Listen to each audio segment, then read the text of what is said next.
Hello అండి. మీకిప్పుడు 6 నిమిషాల్లో స్మూత్‌గా ఉండేటటువంటి కారపూస, చాలా క్రిస్పీగా ఉండేటటువంటి కారచుట్టలు, ఆకు పకోడీ, లడ్డు ఎలా చేయాలో, నేను ఎలా చేశానో, ఎంతెంత కొలతలతో చేశానో ఒకసారైతే వినండి. ఫస్ట్ కారం పూస అయితే ప్యూర్ శనగపిండి అంటే పచ్చిశనగపప్పు మిల్లులో పట్టినటువంటి పిండినైతే 6 గ్లాసుల శనగపిండి తీసుకొని 3 గ్లాసుల బియ్యపిండి పోసుకొని, అంటే శనగపిండిలో సగం బియ్యపిండి అనమాట. అలా పోసుకొని తగినంత ఉప్పు, కారం మాత్రమే వేసుకోవాలి. జీలకర్ర, వామ అయితే వేస్తే పిండి క్రిందకి జారదు. అవి కారం పూసవి సన్నగా ఉంటాయి కాబట్టి హోల్స్ అందులోకి దిగదనమాట, అందులో ఆగిపోతుంది. సో మనం కారపూసకైతే వాము, జీలకర్ర అయితే వేయకూడదు. అంతకి వేయాలి అనుకుంటే మనం పిండి పెట్టేటప్పుడు పచ్చని పప్పులోనే వేసుకోవాలన్నమాట. ఫ్లేవర్ అనేది, స్మెల్ అనేది వచ్చేస్తుంది. వాము వేయడం వల్ల పిల్లలకు కూడా మంచిగా డైజెస్ట్ అవుతుంది. జీలకర్ర వేసుకోవడం వల్ల గ్యాస్ అనేది ఫామ్ కాకుండా ఉంటుంది. ఎందుకంటే పచ్చని శనగపప్పు వాడాం కాబట్టి, గ్యాస్ కాబట్టి. అలా జీలకర్ర వేయడం వల్ల గ్యాస్ అనేది ఉండదు. కారపూస పిండిని కూడా గట్టిగా కాకుండా మరీ లూజుగా కాకుండా గిద్దెలలో మనకు జారగలిగేంత వరకు పిండిని అయితే కలుపుకోవాలి.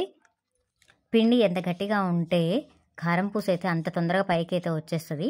వాటర్ ఎక్కువ ఉంటే దాంట్లో నానుతూ తొందరగా పైకి అయితే తేలకుంటూ ఉంటుంది. ఆయిల్ అనేది ఎక్కువ పీల్చేస్తుంది, నానగిల్ల పట్టినట్టు ఉంటుంది. కారపూస అయితే టేస్ట్ ఉండదు.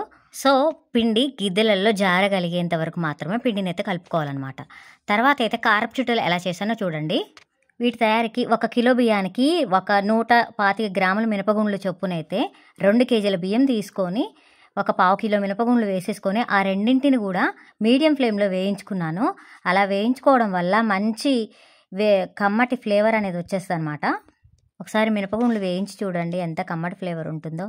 అందుకనే ఆ రెండింటిని వేయించుకొని చల్లారాక మిల్లులో పట్టుకొని ఒక తాంబాళంలో తీసుకొని తగినంత ఉప్పు, కారం, అల్లం పేస్టు, నువ్వులు, జీలకర్ర, వామ వేసుకొని పిండిలో కొద్దిగా వాటర్ పోసుకుంటూ గట్టిగా స్మూత్గా వచ్చేదాకా పిండిని అయితే కలుపుకోవాలి. పిండిని కలుపుకునేటప్పుడు వాము, జీలకర్ర అయితే ఎక్కువైతే వేసుకోలేము కదా, కొంచెమే వేసుకుంటాం. మరీ ఎక్కువ వేస్తే బాగా కనిపిస్తుంది అని చెప్పేసి కొద్దిగా వేసుకుంటాం కదా. కొద్దిగా పడుతుంది కాబట్టి మంచి ఫ్లేవర్ రాదు అనుకుంటే మిల్లు పట్టేటప్పుడు బియ్యంలో కూడా కొద్దిగంత వాము, జీలకర్ర వేసుకొని పిండిని అయితే పట్టుకోవాలి. కొంచెం అంత వాము, జీలకర్ర ఏమో పిండిలో వేసేసుకోవాలన్నమాట. దీంట్లో వేసుకున్నా ఏం కాదు, ఇదైతే పిండి హోల్స్లోంచి జారుతుంది. అక్కడ హోల్స్ దగ్గర అయితే పిండి ఆగకుండానే ఉంటుంది.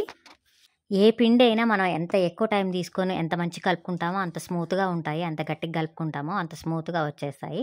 వాటర్ ఎంత తక్కువ యూజ్ చేసి ఎంత ఎక్కువ టైం కలుపుకుంటామో అంత స్మూత్గా ఉంటుంది పిండి. ఆయిల్ కూడా ఎక్కువ పట్టకుండా ఉంటుంది, నానగిల పడ్డట్టు కూడా ఉండదు. మంచి స్మూత్గా క్రిస్పీగా కరకరలాడుతూ వచ్చేస్తుంది. పిండిలో నువ్వులు వేసుకోవాలనుకుంటే నానబెట్టి వేసుకోవాలి, లేకపోతే పేలుతవి. ఇంకా నేను పిండిలో అల్లం పేస్ట్ కూడా వేసుకొని కలుపుకున్నాను. మాకు అల్లం ఫ్లేవర్ కూడా ఇష్టమే అనమాట. అది మీ ఇష్టము, మీ ఆప్షను. కారం చుట్టలు అయితే నేను ఇలా తయారు చేశాను. ఇంకా నెక్స్ట్ అయితే ఆకు పకోడీలు ఎలా తయారు చేయాలో ఒకసారి అయితే చూడండి. ఆకు పకోడీలకైతే అచ్చం బియ్యపిండితోటే చేశాను. దీంట్లో మినపగుండ్లు కానీ, పచ్చిమిరపప్పు కానీ, సగ్గుబియ్యం కానీ ఏమీ వాడలేదు. అచ్చం బియ్యపిండే చాలా మెత్తగా పట్టాలన్నమాట. మిల్లులో చాలా మెత్తగా ఉన్నటువంటి పిండిని తీసుకోవాలి.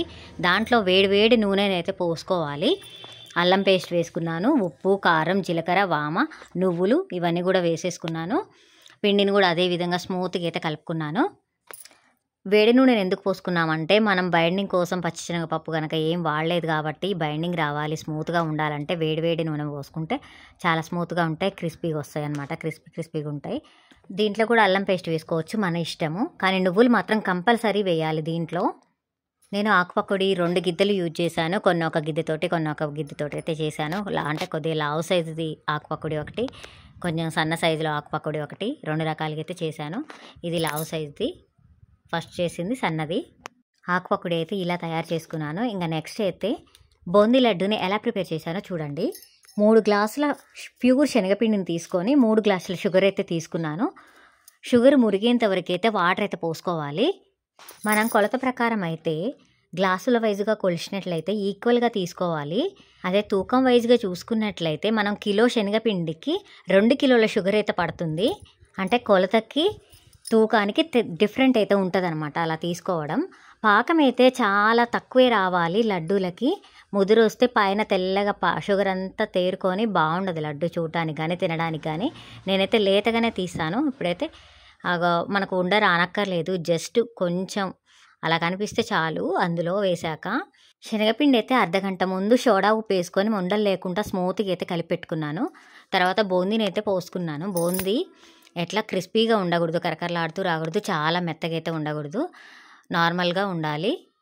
కలర్ కొంచెం వైట్ కలర్లో ఉన్నప్పుడే తీసేయాలి. మరి గోల్డ్ కలర్, రెడ్ కలర్ వస్తే కరకర అంటుంది.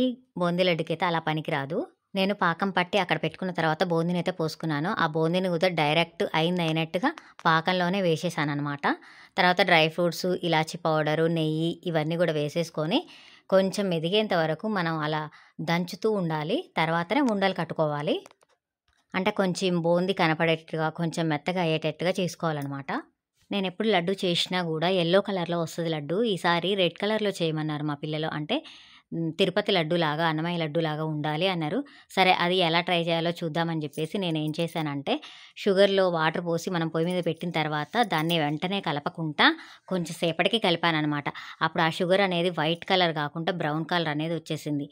అక్కడక్కడేమో 2-3 వాయిలు రెడ్ కలర్ బూందీ కూడా తీసానమాట. అందువల్ల మొత్తం కొంచెం రెడ్ కలర్ అయితే వచ్చాయన్నమాట. అన్నమయ్య లడ్డు లాగా వచ్చాయన్నమాట. అంటే పిల్లలు ఇష్టమయ్యేలాగా చేయాలి కదా, అందుకని అలా చేశానన్నమాట.